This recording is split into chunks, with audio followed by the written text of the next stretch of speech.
읽느라고 수고하셨네요. 이렇게 혼합 다문화 가정으로 된 사람들이 이렇게 많다는 거. 70년을 살았으니까 뭐 안 그렇겠어요? 예스라 10장까지 다 읽었는데요. 모든 것에는 양면이 있다. 양면. 동전도 양면이 있죠. 지폐도 양면이 있습니다. 사람도 겉사람과 속사람이 있습니다. 육체와 영혼이라고 하죠.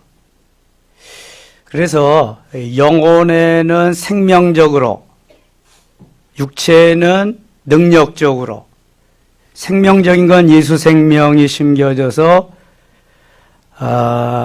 성장하고 성숙하고 장성한 분량에까지 이르면서 열매 맺는 거다. 능력적인 것은 은사를 덧입혀 주어서 가지가지 은사가 나타나서 험난한 세상을 이기고 죄악을 이기고 사단 마귀를 이기고 환경을 이기고 나 자신을 이길 수 있게 해주시는 무기다. 한쪽 면만 보면은 외골수가 됩니다. 외골수가 된다는 것은 왕따 당할 확률이 많다는 것입니다. 왜냐하면 양면이 반드시 존재하는데 한 면만을 자꾸 주장하면은 그 사람은 바보지요. 왕따 당하기 일쑤입니다. 양면을 볼 수 있어야 정말 균형 잡힌 그러한 신앙생활을 할 수 있습니다. 학교에서도 옛날에 우리는 초등학교 다니고 그럴 때, 중학교 때도 그랬나요? 초등학교 때. 그 성적표를 수미양가로 이렇게 내잖아요. 어떤 아이들은 주로 수만 맞고, 수우만 맞고, 저도 주로 수우만 맞았어요. 우는 별로 없이 그냥 그렇게 우수수 하면서 했는데, 그건 균형이 별로 안 맞는 거야. 수미양가가 제대로 다 갖추어져야 균형이, 밸런스가 맞는 거잖아요. 어떻게 생각하세요, 여러분? 이제 밸런스, 균형이 맞아야 돼. 다 우수수 하는 애들은 주로 선생님 하더라고, 선생님. 근데 균형 잡힌 애들은 별거 다 해. 사업도 잘하고, 하여튼 출세하고 잘 나가는 애들은 이게 균형 잡힌 아이들이더라고.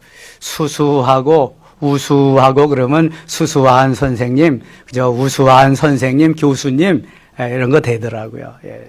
별거 없더라고.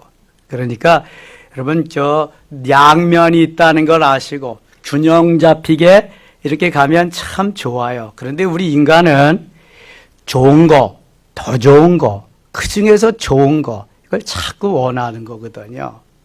그렇다면 우리 육신이, 우리 인간이 그렇게 원한다면 하나님도 우리에게 더 잘 섬겨라, 더 가까이 와라, 더 멋있게 되라 이걸 원하실 거 아니겠어요? 근데 우리는 그런 건 생각을 못하고 내가 원하는 것만 자꾸 좋은 거, 더 좋은 거 이런 걸 찾는다고요. 하나님께서 보이는 성전을 주셨다 하는 것은 보이지 않는 성전을 예표해서 주시는 거예요. 그래서 히브리서 9장 9절에 이 장막은 현재까지의 비유니 이렇게 말씀하는 거예요. 보이는 성전을 보면서 보이지 아니하는 심령 성전을 볼 수 있어야 진짜 그리스도인이다. 그런데 보이지 아니하는 심령 성전을 인정하고 심령 성전에 삼위일체 하나님을 거하게 하면서 그렇게 원하면서 신앙생활하는 사람은 얼마나 될까? 심령 성전을 아는 사람은 몇 명이나 될까 과연? 내 영혼의 주님이 오시고 내 영혼의 심령 성전이 건축되어진다는 것을 아는 사람은 도대체 얼마나 될까? 이런 얘기를 듣고 잘못됐다고 하는 사람은 얼마나 잘못됐을까? 여러분 한 번쯤 생각해 보지 않으셨어요? 근데 성경은 분명히 말씀하고 있어요. 그 분명히 얘기하고 있다고요. 오늘 새벽에도 말씀드렸어요. 성막은 모세가 설계도를 받습니다. 출애굽기 25장 40절. 한번 오늘은 찾아보고 갑시다. 출애굽기 25장 40절.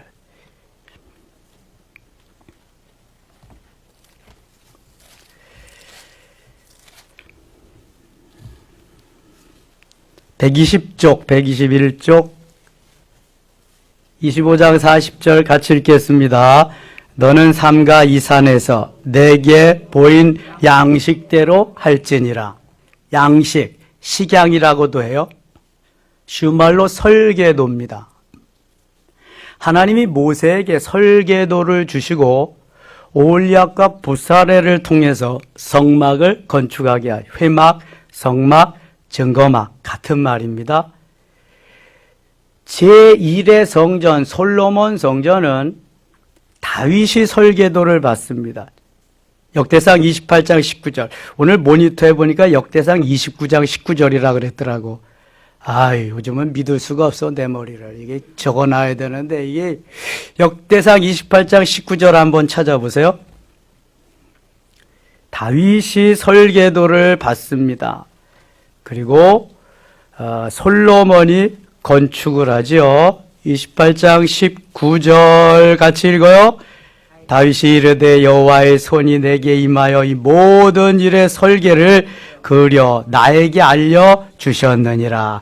모든 일의 설계. 출애굽기 25장 40절에는 식양, 양식.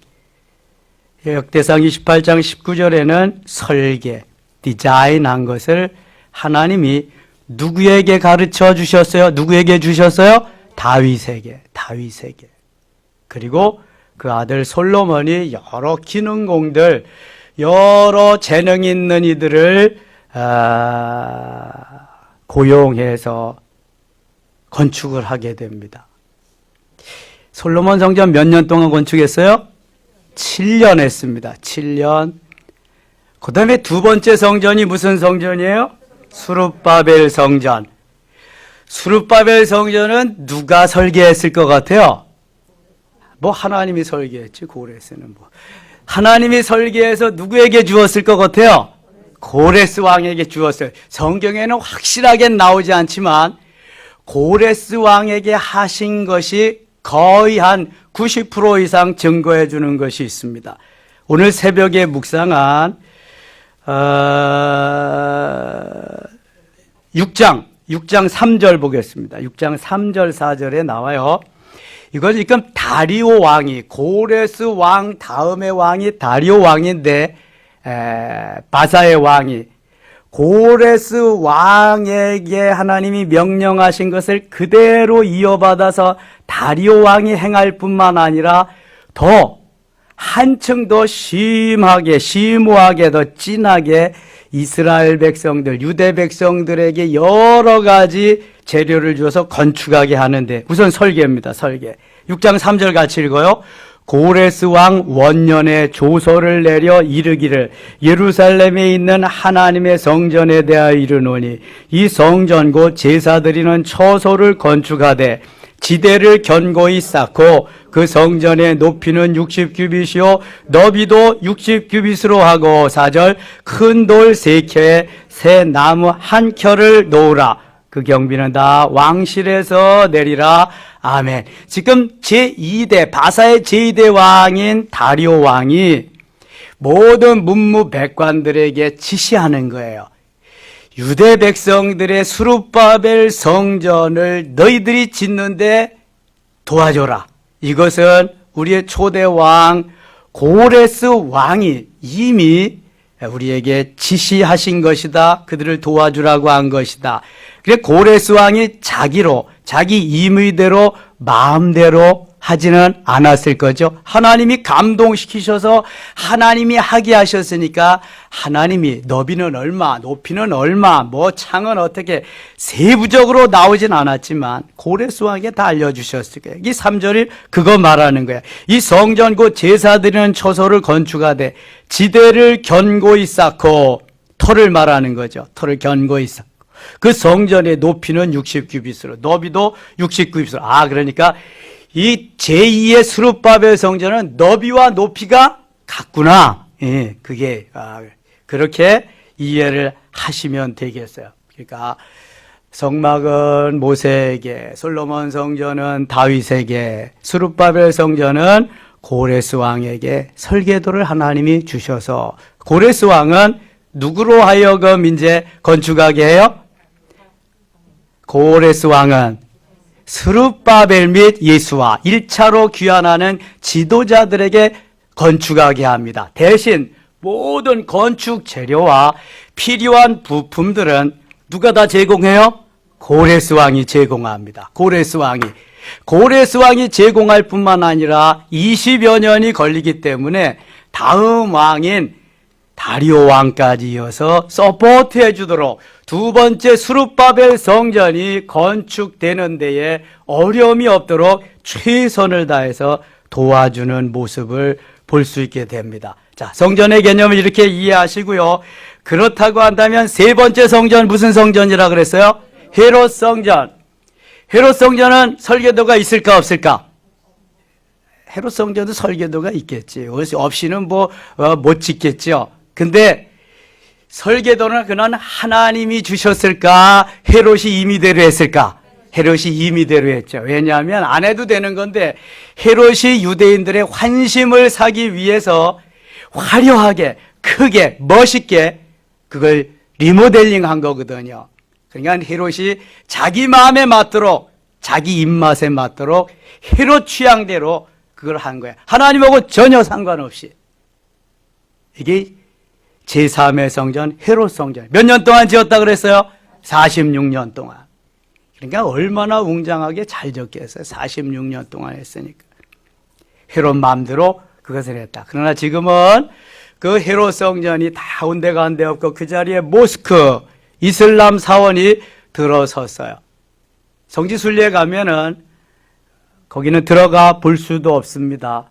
회교 지역이기 때문에 못 들어갑니다. 관광인들도 못 들어가고 관광객도 못 들어가고 또 이스라엘 사람도 못 들어가고 회교인들만 들어가는데요. 예루살렘 성벽, 서쪽 성벽만 남아서 이스라엘 사람들은 또 관광객들은 그 서쪽 성벽에 벽돌을 쌓고 거기 틈이 있거든요. 거기다가 쪽지에다가 기도의 제목을 써가지고 거기에다가 이렇게 꽂아 놓습니다. 랍비가 빵모자 쓰고 도포 입고 거기서 갖고 왔다 갔다 하면서 율법 얘기해 주는 것도 있고 그래요. 성지순례 가면 그러고 볼 수 있습니다. 지금은 이 솔로몬 성전 자리가 옛날에 아브라함이 그 아들 이삭을 번제물로 드렸던 자리거든요. 모스크 사원이 있다. 그럼 우리 섬김의 교회는 설계도를 누가 만들었을까? 설계도 누가 만들었을까? 설계사가 만들었지 누가 만들어? 네. 설계사가 우리 땅에 맞게 지형에 맞게 하나님 앞에 그분이 집사님이에요. 설계 잘합니다. 디딤 건축사무소 유시욱 소장 했는데 이제 저하고 대화하면서 어떻게 좀 해달라고 해서 이렇게 한 거죠. 설계가 나왔음에도 불구하고 계속해서 건축하는 동안 다시 재설계, 제3설계 하면서 이것을 한 1년 동안 지은 것입니다. 본래 야외 카페가 저렇게 크지 않았습니다. 위에는 창으로 이렇게만 하고 그렇게 했는데 그 위에 있는 걸 다 밑에까지 내리고요. 그 다음에 또 여러 가지 덧붙여서 한 게 많이 있습니다. 공간이, 비워놓은 공간이 없잖아요. 공간 하나도 없이 다. 이 여자 화장실도 저렇게 설계가 나온 게 아닙니다, 저게 다 죽는 공간인데 그걸 다 여자 화장실 만들고 창고 만들고 다 그렇게 한 거죠. 모든 1층부터 5층까지가 다 그렇습니다. 그래서 아무튼 설계를 잘해야 건축이 잘 나온다. 건축이 설계에 의해서 되는 거거든요. 하나님의 말씀이 이게 다 설계도입니다. 설계도가 잘 나왔기 때문에 설계도에 의해서 따라 살기만 하면 멋있는 삶을 사는 거예요. 멋진 인생을 살아가게 된다고요. 설계사가 건축의 설계는 하지만 조경 설계 그런 거는 거의 이 준공 맡기 위해서 하는 거거든요. 저희도 조경이 어디에 있어야 되느냐 하면은 저 옥상 꼭대기에 조경이 있어야 됐습니다. 모자라가지고 이평수를 조경을 하려면은 정원을. 그래서 처음에 준공 맡고 그렇게 하고 다시 이제 다 밑으로 이제 내렸죠. 그래서 사방을 돌려가지고 정원을 만들었는데 우리 지축에 있던 성도들이 다 만든 겁니다. 저거. 거기에 있던 나무들 다 옮겨다 심고요. 야외 카페 저 산에 있는 거 몇 년에 걸쳐서 그 해에 당해에는 다 못하고요. 계속해서 몇 년에 걸쳐서 만든 거예요. 지금 9년 되니까 잘 조성이 됐죠. 잔디밭은 어떨까요? 잔디밭. 잔디밭도 그때 30명 우리 성도들이 다 한 겁니다. 2011년 3월 달에 준공, 기공해가지고, 2012년, 3월 달에, 준공검사 받았어요. 1년 걸렸어요. 장마만 심하지 않았다면 좀 더 빨리 마무리할 수 있는 건데, 그해 장마가 참 오래 갔습니다. 그래서 건축하는 동안, 우리가 사택을 이사하고, 거기에, 이제 여기에 그 수풀과 같은 사택 앞에 그러한 것들을 다 쳐내고, 평탄 작업을 하면서 거기 잔디밭으로 만들기 시작했습니다. 제가 미국에 가서 주로 본 것들이 미국에는 교회 앞에 정원이 잔디밭이 아주 잘 가꾸어져 있습니다. 집에도 그렇고요. 거기는 잔디를 깎지 않으면 벌금을 내야 됩니다. 잔디밭 들어가기만 해도 평온함이 오고 안정감이 있고 포근함이 있고 너무 좋잖아요. 나도 언젠가는 저렇게 잔디밭을 만들면서 아이들이 뛰놀게 하고 저기에서 교제를 하면서 앉아서 기타도 치고 별밤도 바라보면서 별 하나 그런 것도 하고 한번 해보리라 꿈을 가지고 했는데 실현할 수 있게 되었어요. 저건 뭐 옆집 사지 않았으면 하나님이 주지 않았으면 못하는 거죠. 그래서 다 일구고 잔디를 심었잖아요. 문제는 잔디밭에 풀이 많이 난다는 거예요. 잡초가. 그래서 작년까지는요, 제가 새벽 기도 끝나고 산에 갔다 와서 매일 1시간 반, 2시간씩 매일 뽑아서 되는데, 금년에는 이게 뭐 기도 특공대인지 뭔지 이거 하느라고 그냥 그거 하고 나서 산에 갔다 오니까, 하기가 싫어. 그때는 풀이. 그냥 하기가 싫어서 하루 이틀 미루다가 보니까, 이제는 잔디부터 풀이 더 많아. 야, 이걸 갈아엎어야 될 거냐, 어떻게 될 거냐. 근데 너무 아깝잖아, 갈아엎기는. 그리고 그 잔디밭의 그 푸르름을 여호와는 나의 목자시니 내게 부족함이 없으리로다. 그가 나를 푸른 초장에 누이시며, 야, 이 푸른 초장이 없어지면 이게 또 재미도 없겠다. 그래서 풀은 뽑아야 되겠다. 그렇다고 제초제를 갖다 서집사님이 한번 해보니까 힘들어서 안 되겠대. 목사님, 그거 잔디만 안 죽고요, 풀 죽이는 거 있거든요. 나도 알아. 저 골프장에 가면 다 그렇게 하잖아. 근데 우리 여기 잔디밭은 곤충이 살아야 돼. 벌레가 살아야 돼. 이게 뭐 골프 칠 것도 아니고, 거기서 뭐 맨날 둥길 것도 아닌데, 이게 뭐 잔디만 그렇게 하려고 그 농약 주면서 농약 마실 일 없잖아. 풀 뽑자, 풀 뽑아. 아유, 목사님, 그거 힘들어서 안 됩니다. 그래, 그럼 내가 할게, 그럼. 내가 내일 동원해서 최장로한테 말해가지고 할 테니까, 그럼 쉬어, 우리 동원에서. 그랬더니 그게 또 걸렸나 보죠? 찾아놓고 아침 내내 뽑았는데, 7, 8분의 1이나 뽑았을까? 그냥, 뭐예요? 토끼풀이, 빨가스름한 토끼풀, 그 다음에 엷은 토끼풀 같지도 않은 토끼풀 같은 게 얼마나 많이 났는지 몰라. 가만 놔뒀더니, 거기다가 또 노란 풀 나는 또 이상한 것. 아니, 토끼풀 같지 않은 토끼풀 뽑기가 제일 잘 안 뽑아져, 그게. 아무튼 그래도 다 뽑아내야 돼. 이게 9년이나 일군 걸 그냥 또 놔둘 수는 없으니까. 자, 내일 오전에 시간 있는 분들은 다 나오세요. 홈이 10개 사다 놨습니다. 그거 어떻게 뽑아야 되냐면, 딱 치고 이렇게 뽑아야 돼. 그냥 무조건 뽑으면 안 돼. 탁 치고 뽑아야 돼. 이거 뽑아서 잔디밭에서 좀 아이들 놀고 방학개비, 메뚜기, 여치도 잡고 그래야지. 농약 뿌리고 그냥 잔디밭 있는 거, 그거 안 돼, 그거. 예. 그래서 성전을 건축하고 성전 주위에 조경도, 정원도 만들어서 꽃도 보고 나무도 보고 새소리도 듣고 벌나비 오는 것도 구경하고 이러면서 하나님이 만들어주신 자연 속에서 우리가 살아갈 수 있다는 게 얼마나 귀하고 복된 건지 몰라요. 저는 늘 그냥 그 지하실에서 살았잖아요. 교회가 힘들고 어려우니까 사택도 매일 지하실에서 그냥 볕도 안 드는 데서 살았잖아요. 그러니까 얼마나 좋아요. 지금은 지상에서 그냥 뭐 사택도 지상이고 교회도 지상이고 이제 올라가 영적으로만 올라가면 돼. 이제는 뭐 이제 육신적으로는 올라갈 게 없어. 다 영적으로만 올라가면 되고 너무 좋잖아요. 자, 이 수르바벨이 중심이 되어서 하나님의 명령에 의해서 고레스가 이 성전을 도와주는 일을 할 수 있게 되었다. 이거는 엄청난 고레스에게는 축복입니다.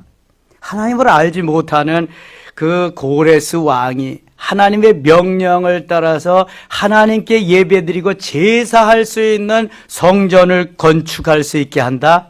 엄청난 거죠. 그러니까 하나님이 그 나라를 바사 나라를 아주 부강하게 강대하게 만들어 주셨는지도 몰라요.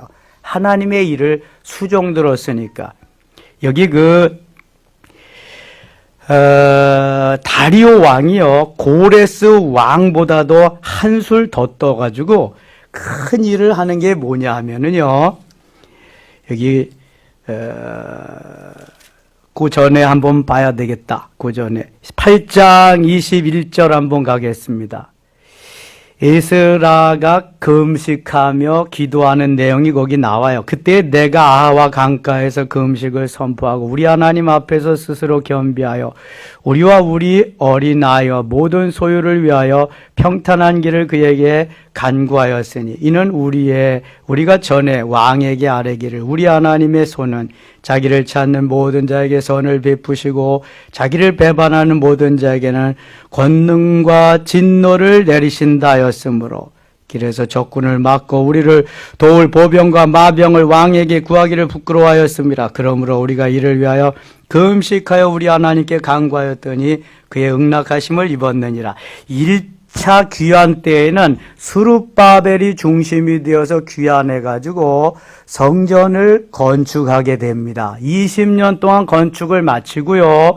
2차 귀환을 학사 겸 제사장 되는 에스라가 중심이 돼서 2차 귀환을 하는데 이 1차와 2차 귀환 사이에는 80년의 기간이 걸립니다. 참 한꺼번에 귀환이 된 게 아니라 성전 건축을 마치고 60년 후에 에스라가 중심이 되어서 이제 2차 귀환을 하는데 에스라가 아하와 강가에서 간절히 금식하며 하나님께 기도합니다. 하나님의 손이 주의 손이 우리를 도와주시옵소서.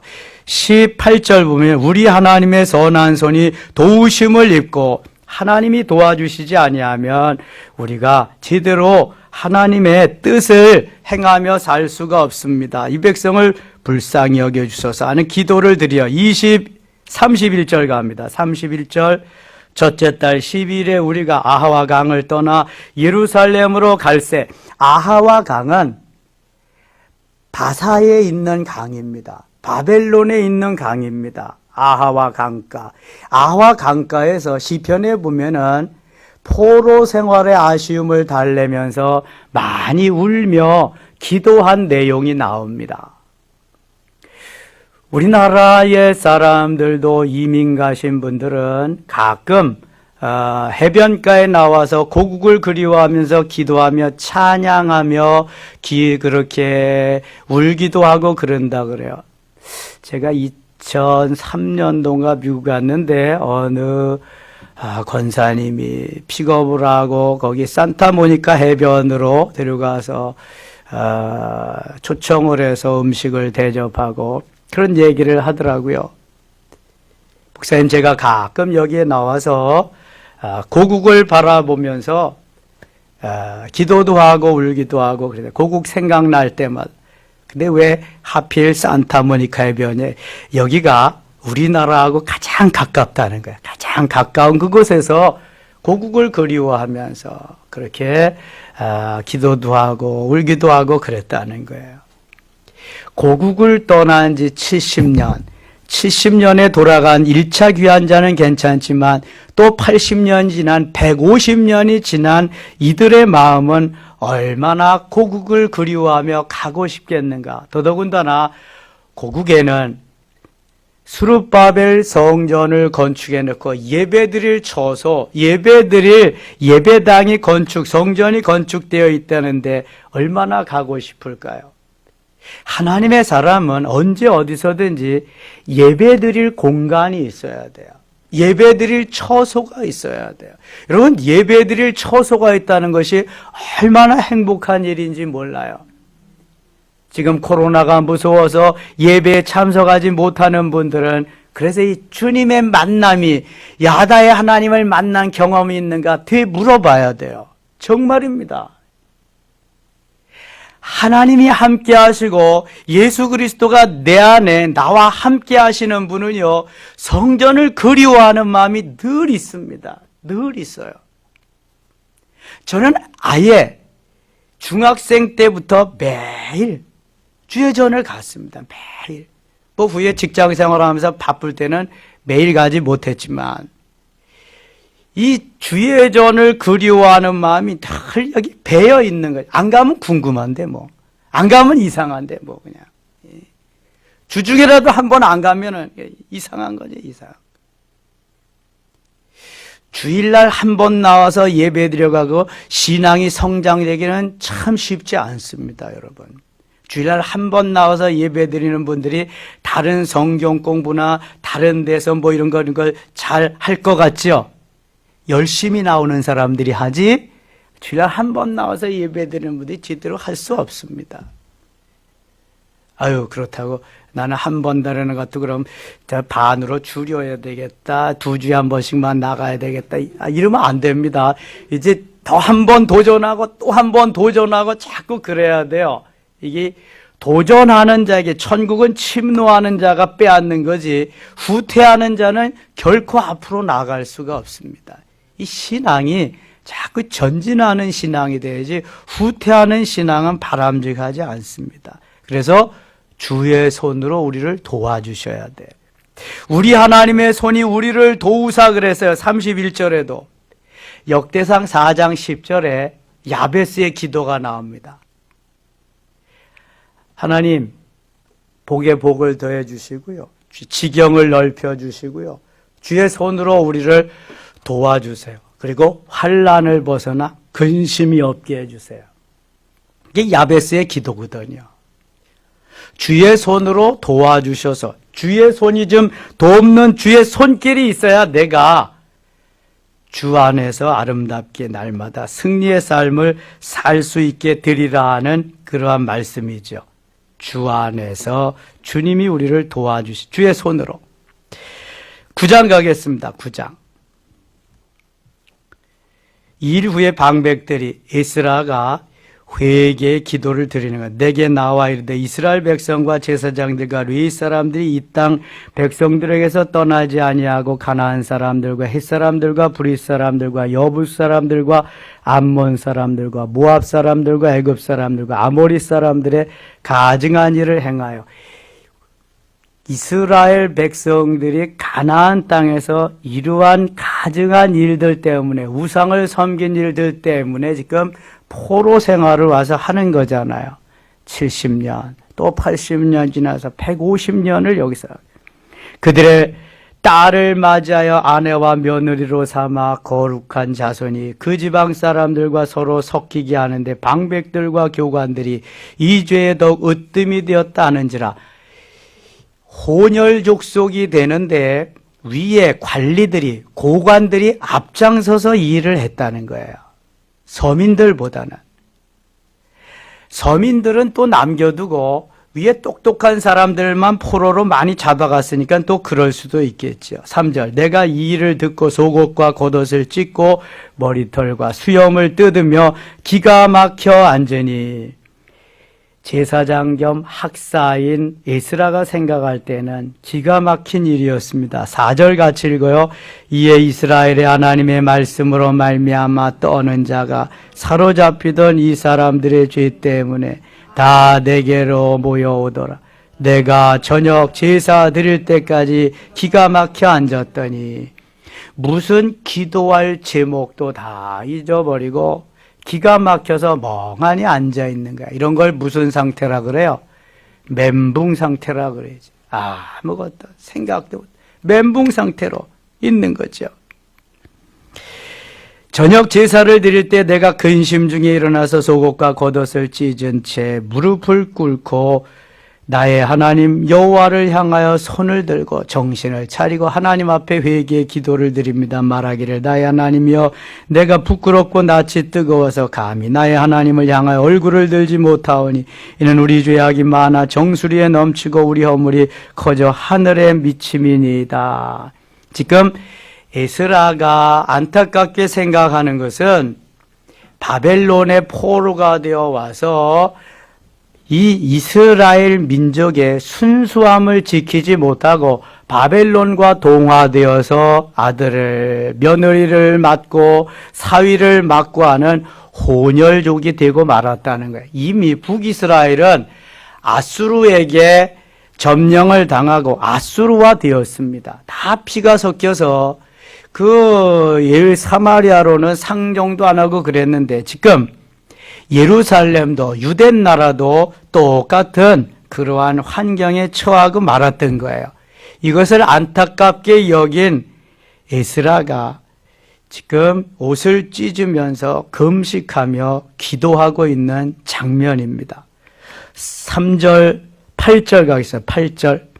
이제 우리 하나님 여호와께서 우리에게 잠시 동안 은혜를 베푸사 얼마를 남겨두어 피하게 하신 우리를 그 거룩한 처소에 박힌 목과 같게 하시고 우리 하나님이 우리 눈을 밝히사 우리가 종로를 타는 중에서 조금 소생하게 하셨나이다. 우리가 비록 노예가 되었사오나 우리 하나님이 우리를 그 종살이 하는 중에 버려두지 아니하시고 바사왕들 앞에서 우리가 불쌍히 여김을 입고 소생하여 우리 하나님의 성전을 세우게 하시며 그 무너진 것을 수리하게 하시며 유다 예루살렘에서 우리에게 울타리를 주셨나이다. 우리 하나님이여 이렇게 하신 후에도 우리가 주의 계명을 저버렸사오니 이제 무슨 말씀을 하오리까? 주님께서 한없는 은혜를 베푸셨는데도 우리는 범죄하고 이렇게 되었습니다. 할 말이 없습니다. 그런 말이죠. 13절입니다. 13절. 우리의 악한 행실과 큰 죄로 말미암아 이 모든 일을 당하였사오나 우리 하나님이 우리 죄악보다 형벌을 가볍게 하시고 이만큼 백성을 남겨주셨사오니 우리가 어찌 다시 주의 계명을 거역하고 이 가증한 백성들과 통혼하오리까? 그리하면 주께서 어찌 우리를 멸하시고 남아 피할 자가 없도록 진노하시지 아니하시리까? 그래서 에스라가 내린 결론은 바벨론 메데 바사 나라와 통혼하고 같이 결혼한 모든 남자들은 이제 이혼을 해라. 그래서 가족을 다 결별시킵니다. 여기 10장에 나오는 모든 그러한 이름들이 바사 나라, 바벨론 나라와 통혼하고 며느리를 얻고 또 그냥 사위를 얻고 부부가 되고 이런 걸 청산하는 내용이 10장에 나와 있습니다. 근데 전 지금도 생각해 봐요. 같이 사는 부부를 이혼시키는 게 바른 길이냐? 이혼을 시켜서 순수 혈통을 보존하는 게 바른 길이냐?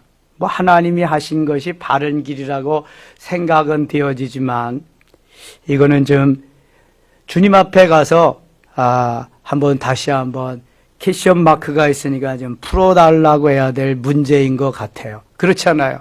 지금 결혼하고 자식들 다 낳고 사는데 이제는 결별해라, 떠나라. 우리는 가서 그렇게 하겠다. 이제 그런 내용이니까요. 이게 성경에는 우리가 풀지 못하는 그러한 캐션 마크도 남아있는 게 사실입니다. 이게 왜냐하면 영적인 것이기 때문에 하나님의 말씀이기 때문에 그렇습니다. 아주 애매모호하게 우리가 난해 구절도 있습니다. 요한계시록은 더더욱 그런 게 많습니다.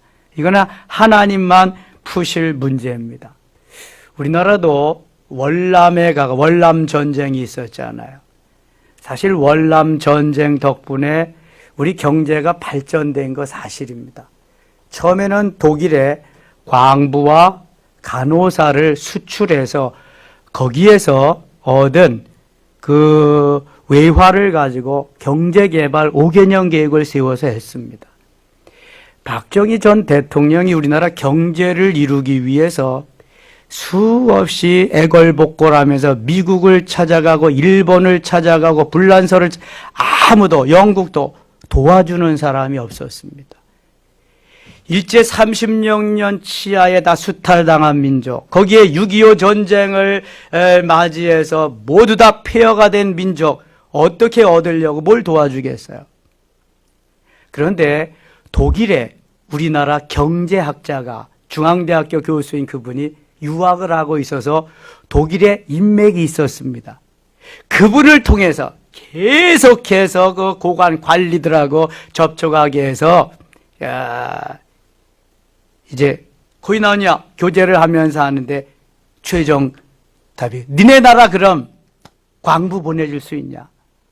우리 탄광에서 일할 사람이 모자라는데 오케이. 니네 나라 간호사 우리나라 보내줄 수 있느냐? 너무 모자라는데 오케이. 그래가지고 광부하고 간호사를 보내게 돼서 거기에서 외화를 이제 미리 얻어다가 그걸로 이제 갚기 시작하는 거죠. 몇 년 만에 박정희 대통령 부부가 거기 가가지고요. 울음바다가 돼서 오지도 못하고 난리가 났다 그랬잖아요. 그게 우리나라의 경제 개발의 시초입니다. 시초. 엄청나. 그리고 나서 뭐 내일 청구권도 있고 여러 가지 경제가 발전된 거죠. 이게 그냥 된 게 아닙니다. 그 다음에 월남 전쟁에 가서 우리가 군사를 거치게 수출해주고 거기에서 얻은 그러한 것들이 또 많은 도움이 되죠. 한진그룹이 거기에 가서 트럭 가져가서 거기에 그거 하다가 부자 된 나라가 한진그룹. 예? 한진자 들어가고 대한항공모 이거다 다 그 조중훈 씨가 만든 그때 그 기업이란 말이에요. 그래서 기업이 그때 일어난 겁니다. 엄청난 역사를 이루게 된 거죠. 어느 날 갑자기 된 게 아니에요. 일본은 제2차 세계대전에 그렇게 패망 국가가 어떻게 갑자기 저렇게 잘 살게 일어났느냐. 우리나라 6.25 전쟁 덕분입니다. 다 일본을 거쳐서 그냥 해서 그때 다 일어난 거예요. 공로가 큽니다. 우리나라 공이. 그래서 우리나라가 지금까지 이렇게 돼서 월남 전쟁에 갔을 때에 거기에서 뿌려놓은 씨앗들이 많습니다. 우리 군인들이. 그래서 거기 2세들이 와가지고 아빠를 찾으러 온다, 뭐 한다, 그냥 이런 가정들이. 지금도 베트남 그래서 가정들이 많잖아요. 우리나라에. 뭐 어디나 있을 수 있는 일이 성경에도 먼저 있었다 하는 것을 뭐 말씀하고 있는 것입니다. 아무튼 잊지 말아야 될 것은 하나님께서 성전을 건축하게 하신다는 것. 성전에 가서 예배하는 걸 기뻐하신다는 것. 오늘 아침에 우정아 집사님과 그의 아들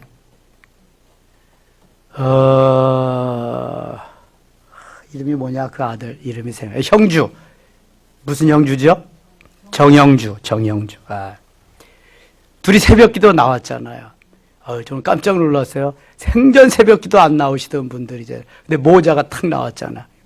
앞으로 나와서 기도하라 그랬더니 아들이 딱 나와서 처음부터 기다리고 있잖아요. 그 아들 기도해주고 방언 잘했습니다. 그다음에 그 우정아 집사님 나오시라 그래요. 방언 잘하고 하세요. 너무 감사하다고 오늘 너무 많이 은혜 받았다고. 아들이 영국 유학 중인데 코로나 때문에 귀국했거든요. 아까 문자가 왔어요. 오늘 형주가 인턴 시험인데 목사님 기도해 주세요. 저는 기도가 부족한 것 같아요. 그래서 무슨 인턴 시험이냐 그랬더니 OECD 거기 인턴 시험이래. 이제 거기 합격하면 이제 인턴 하고 있다가 이제 정식 직원 되는 거죠. 합격하면. 그래서 어디서 시험 치르냐 그랬더니 코로나 때문에 온라인으로 집에서 치른대. 알았다고. 기도하겠다고. 우리 교회도 외교관이 나올지 모르겠어요. 본부가 프랑스에 있습니다. OECD 본부가. 아무튼 하나님이 은혜 주셔서 주님 만나고요. 확신 있게 이렇게 신앙생활을 한다는 건 너무 귀한 일입니다. 제가 다음 주일 간증하실 안중호 집사님, 김종숙 집사님, 김경숙 집사님 다 받았거든요. 이거 안중호 집사님 벌써 지난주에 받고. 모두 다 세 분 다 감동적입니다. 이번 주에 정말 은혜 많이 하나님 주실 거예요. 이렇게 살아계신 야다의 하나님 만나면서 증거할 수 있는, 하나님의 영광 드러낼 수 있는 이러한 그리스도인이 된다면 하나님 얼마나 기뻐하겠어요. 이 저녁도 하나님이 그렇게 우리를 만들어주시고 이끌어주실 줄 믿습니다. 하나님 고맙습니다. 부르셨습니다. 하나님 부름에 합당한 삶을 살게 하시고 우리에게 심령성전도 건축되게 하시고 하나님의 영광 드러내게 하여 주옵소서. 이 저녁 기도할 텐데요. 함께 하시고 도우시고 은혜로 역사하여 주시옵소서. 예수님 이름으로 기도드리옵나이다. 아멘.